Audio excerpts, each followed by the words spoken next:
नमस्कार, कैसे हैं फ्यूचर नर्सिंग ऑफिसर्स। मैं संदीप सिंह शेखावत एक बार फिर से आप सभी का स्वागत करता हूं आपके अपने यूट्यूब चैनल पे। और आज का हमारा जो टॉपिक है वो है डाइजेस्टिव सिस्टम। डाइजेस्टिव सिस्टम एक एनाटॉमी एंड फिजियोलॉजी का टॉपिक है, जैसा कि आप जानते हैं फर्स्ट ईयर में। आज हम ये टॉपिक देखेंगे, उसके बाद में हम इसके जो डिसऑर्डर्स हैं उनको भी आगे फर्दर डिस्कस करेंगे। बट पहले हम एक बार एनाटॉमी एंड फिजियोलॉजी देखते हैं अपने डाइजेस्टिव सिस्टम की। तो देखो, डाइजेस्टिव सिस्टम होता क्या है। डाइजेस्टिव सिस्टम हमारी बॉडी का एक वो पार्ट है या वो सिस्टम है जो हेल्प करता है हमारे फूड के डाइजेशन एंड एब्जॉर्प्शन। ठीक है, पहली चीज़ तो ये याद रखनी है हमें कि डाइजेस्टिव सिस्टम जो है ये हमारी बॉडी में एक इम्पोर्टेंट रोल प्ले करता है। किस चीज़ में इम्पोर्टेंट रोल प्ले करता है? In the digestion and absorption of food. Food के डाइजेशन और एब्जॉर्प्शन में इम्पोर्टेंट रोल प्ले करता है कौन? Digestive system. और क्या क्या फंक्शन हो सकते हैं डाइजेस्टिव सिस्टम के? दूसरा फंक्शन हो सकता है डाइजेस्टिव सिस्टम का, वो ये हो सकता है injection of food. Injection of food, injection को हम कह सकते हैं कंजप्शन भी। इंजेक्शन ऑफ फूड का मतलब क्या हुआ कि हमें अगर फूड को ईट करना है या कंजप्ट करना है तो वो भी हम किसकी सहायता से करेंगे? डाइजेस्टिव सिस्टम की सहायता से। उसके अलावा अगर फूड को ब्रेक डाउन करना है तो भी हमारा इंपॉर्टेंट रोल कौन प्ले करेगा? Digestive system. तो ब्रेक डाउन ऑफ फूड भी इसका एक क्या है? फंक्शन है। उसके अलावा सिक्रेशन ऑफ एंजाइम्स, एंजाइम्स का सिक्रेशन करवाना। कौन से एंजाइम्स का? जो किस में हेल्प करेंगे? In digestion of food. Food के डाइजेशन के अंदर जो हेल्प करते हैं एंजाइम्स, उनका सिक्रेशन कराना भी क्या है? डाइजेस्टिव सिस्टम का एक फंक्शन है। तो हम बात कर रहे थे कि डाइजेस्टिव सिस्टम होता क्या है। तो देखो, डाइजेस्टिव सिस्टम अपनी बॉडी का एक ऐसा सिस्टम है जो इंपॉर्टेंट रोल प्ले करता है digestion and absorption of food. उसके अलावा और क्या हो सकता है? ये तो दो मेन फंक्शन है डाइजेस्टिव सिस्टम के। उसके अलावा इंजेक्शन ऑफ फूड हो सकता है, ब्रेक डाउन ऑफ फूड हो सकता है, या जो एंजाइम्स हैं उनका सिक्रेशन भी करता है कौन? Digestive system. अब वो हम आगे देखेंगे किस तरीके से ब्रेक डाउन होता है, इस तरीके से एंजाइम्स का सिक्रेशन होता है, वो सब चीज़ें हम आगे देखेंगे। उससे पहले कुछ एक टर्मिनोलॉजीज है वो हमें जानना बहुत ज़रूरी है जब हम क्या देख रहे हैं? Digestive system. तो कौन कौन सी वो टर्मिनोलॉजी है जो हमारे लिए बहुत ज़्यादा इंपॉर्टेंट है जब हम डाइजेस्टिव सिस्टम पढ़ रहे हैं? तो देखो, नंबर 1 जो टर्मिनोलॉजी आती है वो आती है आपके सामने इंजेक्शन। जब भी आप डाइजेस्टिव सिस्टम पढ़ोगे तो आपके सामने ये वर्ड जरूर आएगा, इंजेक्शन। इंजेक्शन का मतलब क्या होता है? इंजेक्शन का मतलब होता है टेकिंग, सिंपल भाषा में बात कर रहे हैं अपन, taking off food substance in mouth. Taking off food substance in mouth is known as injection. मतलब खाने को अपने मुंह में रखना या ले जाना, दैट इज इंजेक्शन। अब देखो, इंजेक्शन के बाद में एक चीज या एक टर्म और आपके सामने आएगी जब आप डाइजेस्टिव सिस्टम पढ़ेंगे, दैट इज डाइजेशन। डाइजेशन क्या होता है? आपने सुना होगा कई बार कई लोगों के मुंह से कि आपका डाइजेशन सही नहीं है, डाइजेशन प्रॉपर नहीं है। तो डाइजेशन का मतलब क्या होता है? तो देखो, डाइजेशन का मतलब होता है ब्रेक डाउन ऑफ, डाइजेशन का मतलब क्या होता है? Break down of food into smaller particles. Food का ब्रेक डाउन होना किसमें? छोटे छोटे पार्टिकल्स में, दैट इज डाइजेशन। अब पता लग गया कि डाइजेशन का मतलब क्या होता है? फूड का स्मॉलर पार्टिकल्स में ब्रेक डाउन होना, दैट इज डाइजेशन। अब डाइजेशन हमने ये देख लिया कि डाइजेशन का मतलब होता है break down of food into smaller particles. तो डाइजेशन भी दो प्रकार का होता है। कितने टाइप्स का होता है? दो टाइप का। सबसे फर्स्ट होता है that is mechanical digestion. Number 1 कौन सा होता है? Mechanical digestion. And number 2 is chemical digestion. हमने बात की कि डाइजेशन जो है ये दो प्रकार का होता है। एक तो होता है मैकेनिकल डाइजेशन और दूसरा केमिकल डाइजेशन। अब देखो, मैकेनिकल डाइजेशन का मतलब क्या होता है?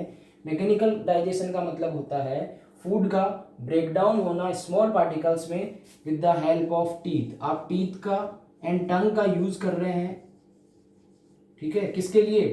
फूड को स्मॉल पार्टिकल्स में तोड़ने के लिए। इस प्रोसेस को हम और क्या कहते हैं? च्यूइंग भी कहते हैं, या साइंटिफिक नेम देखें इसका, दैट इज मास्टिकेशन। तो मास्टिकेशन किस तरीके का डाइजेशन है? दैट इज मैकेनिकल डाइजेशन, मतलब उसमें हम क्या कर रहे हैं, फूड को स्मॉलर पार्टिकल्स के अंदर ब्रेक डाउन कर रहे हैं, दैट इज मास्टिकेशन। नेक्स्ट आता है हमारे सामने केमिकल डाइजेशन। केमिकल डाइजेशन का मतलब कि एंजाइम्स की हेल्प से फूड का स्मॉलर पार्टिकल्स में ब्रेक डाउन होना, दैट इज केमिकल डाइजेशन। मतलब केमिकल्स जो है उनकी वजह से फूड का ब्रेक डाउन हो रहा है स्मॉलर पार्टिकल में, दैट इज केमिकल डाइजेशन। और with the help of teeth and tongue upon food को छोटे छोटे टुकड़ों में तोड़ रहे हैं, दैट इज मैकेनिकल डाइजेशन। उसके अलावा और क्या टर्मिनोलॉजी आपके सामने आएगी, वो आएगी एब्जॉर्प्शन। एब्जॉर्प्शन, वर्ड आता है एब्जॉर्प्शन, क्या होता है देखो, आपने इंजेक्शन किया फूड का, इंजेक्शन करने के बाद में डाइजेशन हो गया, फूड छोटे छोटे टुकड़ों में टूट गया, टूटने के बाद क्या होगा, जो डाइजेस्टेड फूड है, अब कभी भी आपके सामने जब डाइजेस्टेड वर्ड आए तो उसका मतलब क्या समझोगे कि वो फूड जो कि छोटे छोटे टुकड़ों में टूट चुका है। तो डाइजेस्टेड जो फूड है उसका पास होना किससे, जो आपकी गैस्ट्रोइंटेस्टाइनल ट्रैक्ट के ऑर्गन है, ठीक है, गैस्ट्रोइंटेस्टाइनल ट्रैक्ट के जो ऑर्गन है उनकी वॉल से, जैसे यहाँ पे ये डाइजेस्टेड फूड है तो ये डाइजेस्टेड फूड क्या होगा, ये गैस्ट्रोइंटेस्टाइनल ट्रैक्ट की जो वॉल है ऑर्गन की, उससे पास होके किस में जा रहा है, ब्लड वेसल्स के अंदर जा रहा है। तो उस चीज को हम क्या बोलेंगे, उस प्रोसेस को एब्जॉर्प्शन। मतलब डाइजेस्टेड फूड का पास होना या ट्रांसफर होना किससे, ये जो एब्डोमिनल या गैस्ट्रिक ट्रैक्ट का जो ऑर्गन है उसकी वॉल से ब्लड में, that is known as absorption. फिर उसके बाद में आता है एलिमिनेशन। एलिमिनेशन का मतलब होता है कि वो फूड जो कि डाइजेस्टेड नहीं हुआ या एब्जॉर्ब्ड नहीं हुआ, उस फूड का बॉडी से एक्सक्रीशन या रिमूवल होना, दैट इज एलिमिनेशन। ठीक है, क्या होता है एलिमिनेशन, और एलिमिनेशन डिफिकेशन प्रोसेस के थ्रू होता है। क्लियर है, ये कुछ टर्मिनोलॉजीज है जो इंपॉर्टेंट है, जो कि हमारे सामने रिपीट होगी जब भी हम डाइजेस्टिव सिस्टम पढ़ेंगे। ठीक है, अब हम हमारा डाइजेस्टिव सिस्टम स्टार्ट करते हैं। तो डाइजेस्टिव सिस्टम की अगर मैं बात करूं तो डाइजेस्टिव सिस्टम जो है इसके हम सबसे पहले देखेंगे पार्ट। सबसे पहले हम क्या देखेंगे, डाइजेस्टिव सिस्टम के हम देखेंगे सबसे पहले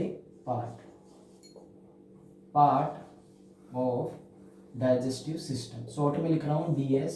देखो डाइजेस्टिव सिस्टम के अगर पार्ट्स की बात करूं तो डाइजेस्टिव सिस्टम के दो पार्ट होते हैं। कितने पार्ट होते हैं, दो। नंबर 1 होता है आपके सामने, दैट इज एलिमेंट्री कैनाल। क्या होता है, एलिमेंट्री कैनाल। नंबर 2 अगर आप देखेंगे दैट इज एसेसरी ऑर्गन्स। क्या होता है, एसेसरी ऑर्गन्स।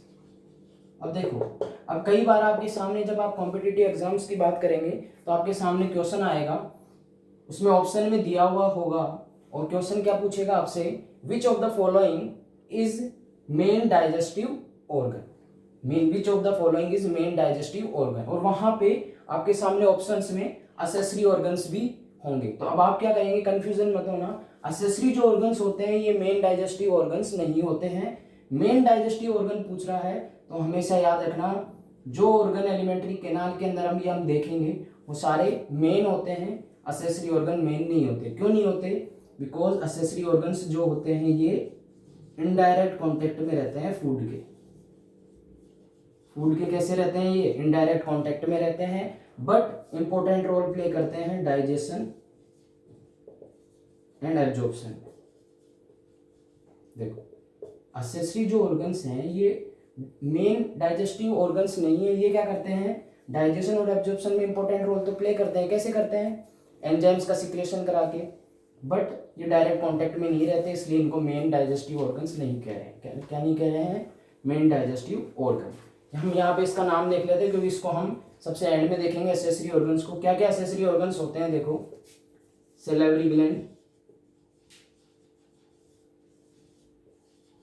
सैलिवरी ग्लैंड जो है ये एक एसेसरी ऑर्गन है, नॉट है मेन डाइजेस्टिव ऑर्गन। उसके अलावा लीवर याद रखना, गोल ब्लैडर, उसके अलावा पेनक्रियाज, ये जो दिख रहे हैं आपको salivary gland, liver, gall bladder, pancreas, these are accessory organ. मैंने बताया accessory organs are not a main digestive organ. क्यों नहीं होते, because they are in direct contact, not direct. Direct contact में अभी एलिमेंट्री कैनाल के हम ऑर्गन्स देखेंगे वो सारे डायरेक्ट कांटेक्ट में रहते हैं, इसलिए उनको हम कहते हैं main digestive organ. Accessory organs को हम एंड में देखेंगे, अभी हम बात करते हैं एलिमेंट्री कैनाल की। तो देखो एलिमेंट्री कैनाल की अगर मैं बात करूं तो सबसे फर्स्ट चीज़ याद रखना कि जो एलिमेंट्री कैनाल होती है ये एक ट्यूबुलर स्ट्रक्चर होती है। कैसी स्ट्रक्चर होती है? ट्यूबुलर स्ट्रक्चर, ठीक है। इसको आप जीआई ट्रैक्ट भी कह सकते हैं।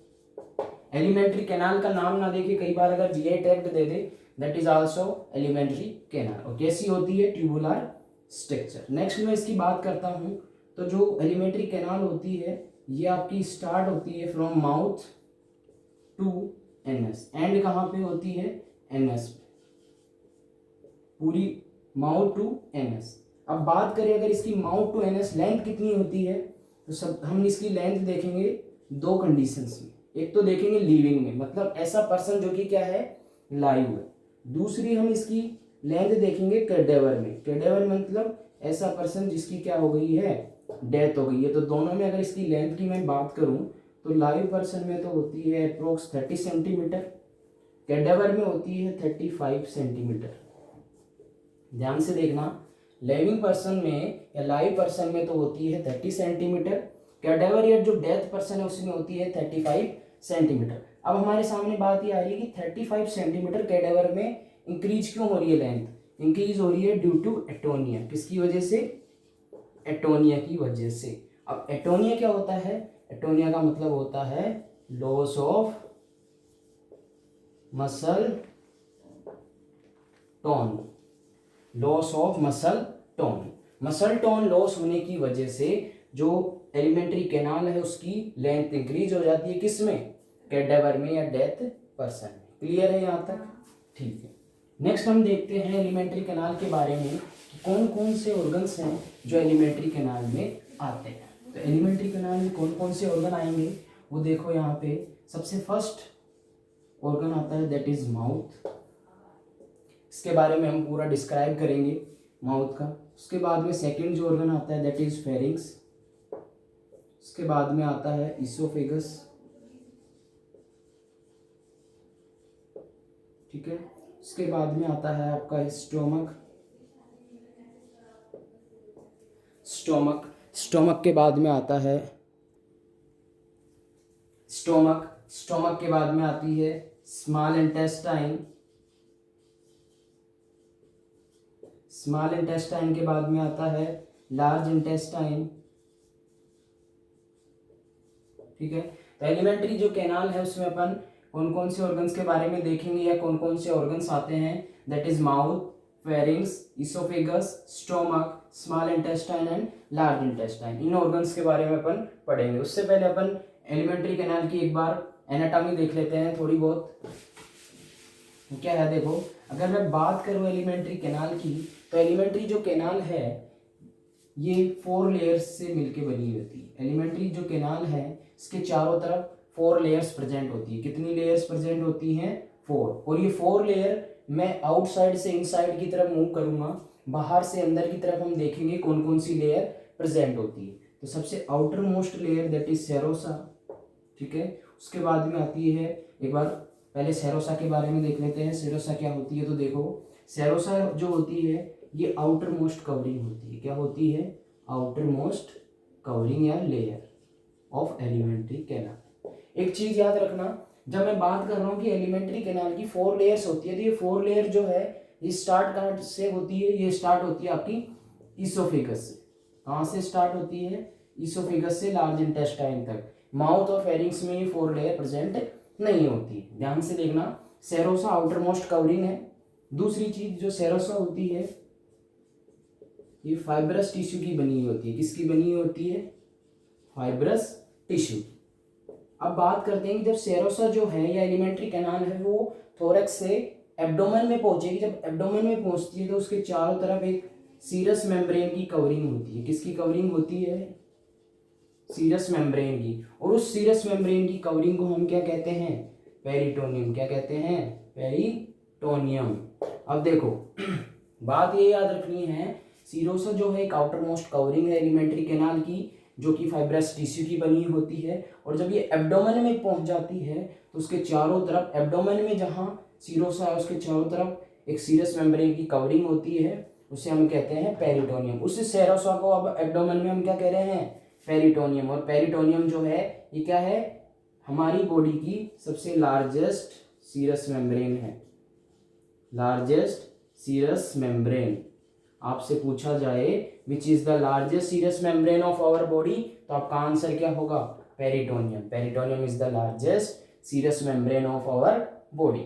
दूसरी चीज पेरिटोनियम के बारे में हम यहाँ पे ही देख रहे हैं, पेरिटोनियम के बारे में एक तो क्या कि पेरिटोनियम जो है लार्जेस्ट सीरस मेम्ब्रेन है और ये एक सैक लाइक स्ट्रक्चर होता है। सैक लाइक मीन्स एक थैले जैसा स्ट्रक्चर होता है और इसके अंदर सीरस फ्लूइड भरा हुआ रहता है।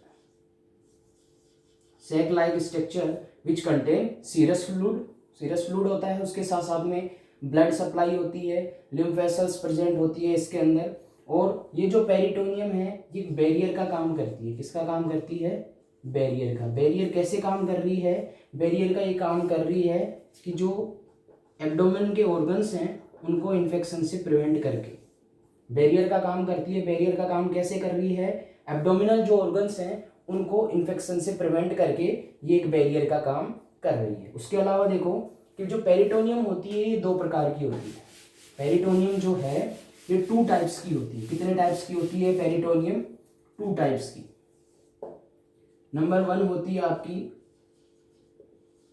पैराइटल पेरिटोनियम, सेकंड होती है विसरल पेरिटोनियम। देखो पैराइटल पेरिटोनियम तो वो है जो क्या करती है, एब्डोमिनल वॉल को लाइन करती है। मतलब कैसे, सपोज यहाँ देखना, समझाने की कोशिश कर रहा हूँ सिंपल वे में। ये आपकी एब्डोमिनल वॉल है, तो इस वॉल के चारों तरफ जो लेयर है, ठीक है, पेरिटोनियम की, ये एब्डोमिनल वॉल है पूरा हमारा। इस एब्डोमिनल वॉल के चारों तरफ ये जो लेयर है ये कौन सी है, ये है आपकी पैराइटल पेरिटोनियम। कौन सी है, पैराइटल पेरिटोनियम। और विसरल क्या होती है, विसरल जो होती है ये एब्डोमिनल कैविटी और पेल्विक कैविटी के जो ऑर्गन्स हैं उन ऑर्गन्स के चारों तरफ जो कवरिंग होती है दैट इज विसरल। मतलब ध्यान से देखना, पैराइटल तो हमने कह दिया कि एब्डोमिनल वॉल के चारों तरफ जो कवरिंग है दैट इज पैराइटल, मतलब आउटर कवरिंग, वो है पैराइटल। विसरल क्या होती है, जैसे ये स्टोमक है, ये लीवर है, स्मॉल इंटेस्टाइन है, तो इनके चारों तरफ ऑर्गन्स के चारों तरफ जो है दैट इज विसरल, मतलब इंट्रा पेरिटोनियम, पेरिटोनियम के अंदर भी जो लेयर है दैट इज विसरल पेरिटोनियम, जो कि ऑर्गन्स को कवर करके रख रही है, that is visceral peritoneum. Clear है दोनों चीजें, ठीक है। अब हम मूव करते हैं सेकेंड मोस्ट लेयर। हम बाहर से चल रहे थे, तो बाहर की सबसे आउटर लेयर कौन सी थी, सेरोसा। उसके बाद में सेकेंड जो आती है आपकी वो आती है muscularis, muscularis layer. Muscularis layer का बात करूं तो आउटर से सेकेंड जो लेयर है वो होती है मस्कुलरिस, और ये किसकी बनी होती है, स्मूथ मसल्स की, स्मूथ मसल्स की। किसकी बनी होती है, स्मूथ मसल्स की। कौन कौन सी स्मूथ मसल्स होती हैं, तो इसमें भी मस्कुलरिस लेयर में 2 स्मूथ मसल्स होती हैं। एक होती है आउटर साइड में तो होती है आपकी लॉन्गिट्यूडनल मसल्स। कौन सी मसल होती है, लॉन्गिट्यूडनल मसल्स। और इनर साइड में होती है दैट इज सर्कुलर मसल। देखो मस्कुलरिस लेयर किसकी बनी हुई होती है, पहली चीज तो स्मूथ मसल्स की। कौन कौन सी मसल्स होती है, आउटर तो होती है लॉन्गिट्यूडनल, इनर होती है सर्कुलर। और ये जो दोनों मसल्स हैं कौन कौन सी, लॉन्गिट्यूडनल और सर्कुलर, ये वेव लाइक मूवमेंट कराने में हेल्प करती है। वेव लाइक जो मूवमेंट होता है एलिमेंट्री कैनाल में वो किसकी वजह से होता है, लॉन्गिट्यूडनल और सर्कुलर मसल्स की वजह से। और इस वेव लाइट मूवमेंट को हम क्या कहते हैं, वेव लाइट मूवमेंट को हम कहते हैं पेरिस्टाल्सिस। क्या कहते हैं, बोलो बेटा, पेरिस्टाल्सिस।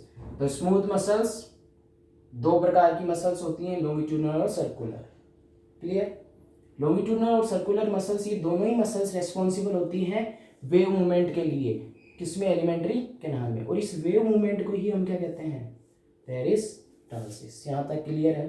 अब यहाँ से एक क्वेश्चन आपके सामने आएगा, वो ये आएगा, ध्यान करना कि जो पेरिस्टाल्सिस मूवमेंट है ये कहाँ से स्टार्ट होता है, एलिमेंट्री कैनाल के किस पार्ट से या किस ऑर्गन से स्टार्ट होता है। तो याद रखना पेरिस्टाल्सिस जो मूवमेंट है वो स्टार्ट होता है लोअर पार्ट ऑफ इसोफेगस से। कहाँ से, लोअर पार्ट ऑफ इसोफेगस से to sigmoid colon, lower part of इस इसोफेगस से लेके सिग्मोइड कोलोन तक आपका पेरिस्टाल्टिक मूवमेंट चलता है। और किसकी वजह से होता है? इन दोनों मसल्स की वजह से। याद है? ठीक है। नेक्स्ट हम बात करते हैं थर्ड लेयर की, that is submucosa. Third layer जो कौन सी है आपकी? Submucosa.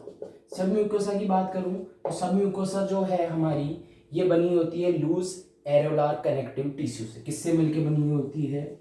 Loose areolar connective tissue. किससे मिलके बनी होती है? लूज एरोलार कनेक्टिव टिश्यू से। और सबम्यूकोसा जो है इसके अंदर ब्लड सप्लाई, नर्व सप्लाई और लिम्फ सप्लाई प्रेजेंट होती है। तो आपके सामने कॉम्पिटिटिव एग्जाम एक बार क्वेश्चन भी पुटअप किया हुआ है कि कौन सी लेयर है जीआई ट्रैक्ट की जिसके अंदर ब्लड सप्लाई, नर्व सप्लाई और लिम्फ वेसल्स रिच होती है, दैट इज सबम्यूकोसा। तो आपका आंसर क्या होगा? सबम्यूकोसा। ठीक है, यहाँ तक याद रखना। फोर्थ जो लेयर आती है that is mucosa.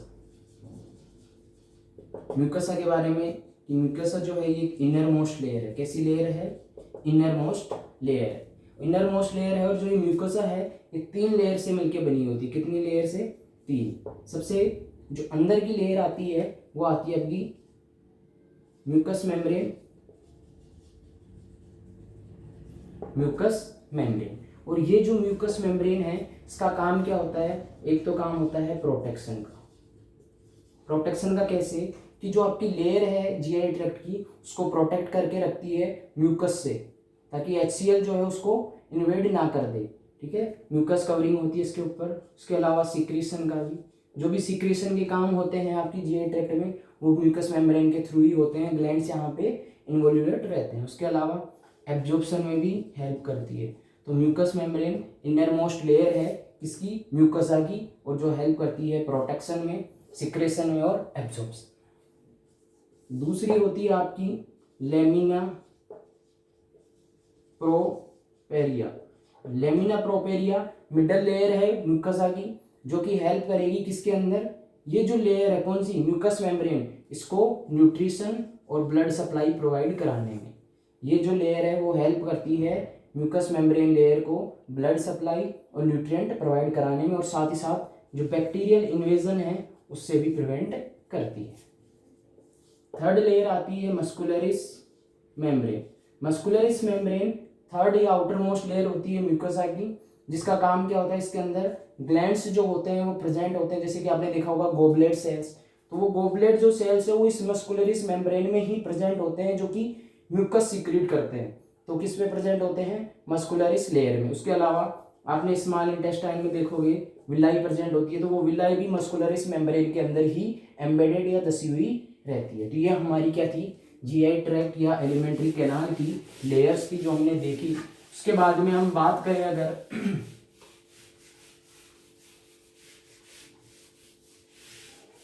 Nerve supply की, एलिमेंट्री कैनाल की नर्व सप्लाई की मैं बात करता हूँ। इंपॉर्टेंट है, मोस्ट इंपॉर्टेंट है, याद रखना, कंफ्यूजन नहीं होना। थोड़ा अलग चलती है यहाँ पे नर्व सप्लाई। अलग कैसे चलती है? देखो कि 2 प्रकार, इसमें दोनों टाइप की नर्व सप्लाई होती है, पैरासिम्पैथेटिक भी और सिंपैथेटिक भी। वैसे अगर आप देखेंगे तो सिंपैथेटिक जो है कार्डियो में, अगर आप बात करेंगे तो कार्डियो में सिंपैथेटिक क्या करती है? एक्टिविटी को बढ़ाती है, और पैरासिम्पैथेटिक कम करती है। बट जीआई में थोड़ा अपोजिट होता है। यहाँ पे पैरासिम्पैथेटिक जो है वो इंक्रीज करेगी हमेशा। क्या करेगी? इंक्रीज। जैसे कि अगर पेरिस्टाल्टिक मूवमेंट इंक्रीज हो रहा है तो किसकी वजह से इंक्रीज हो रहा है? पैरासिम्पैथेटिक नर्व की वजह से या नर्व सप्लाई की वजह से, या ग्लैंड्स का जो सिक्रेशन है वो इंक्रीज हो रहा है, तो उसमें भी किसका रोल है? Parasympathetic nervous system. सिंपैथेटिक जो है वो हमेशा कम करवाएगी, डिक्रीज करवाएगी पेरिस्टाल्टिक मूवमेंट और ग्लैंड्स के सिक्रेशन को। तो याद रखना जीआई सिस्टम में नर्व सप्लाई थोड़ी अलग होती है। पैरासिम्पैथेटिक जो है वो वैसे कार्डियो में देखोगे तो हमेशा कम करती है, लेकिन यहाँ पे बढ़ाती है, और सिंपैथेटिक कम करती है। ठीक है, ये हमारी एलिमेंट्री कैनाल थी। उसके बाद में हम इसके अंदर जो ऑर्गन्स हमने देखे अभी, mouth, pharynx, oesophagus, small intestine, stomach, large intestine, उनको हम नेक्स्ट पार्ट के अंदर कवर करेंगे। तब तक के लिए जय हिंद, सावधान रहें, सुरक्षित रहें, कोरोना बहुत ज़्यादा फैल रहा है, स्टे सेफ।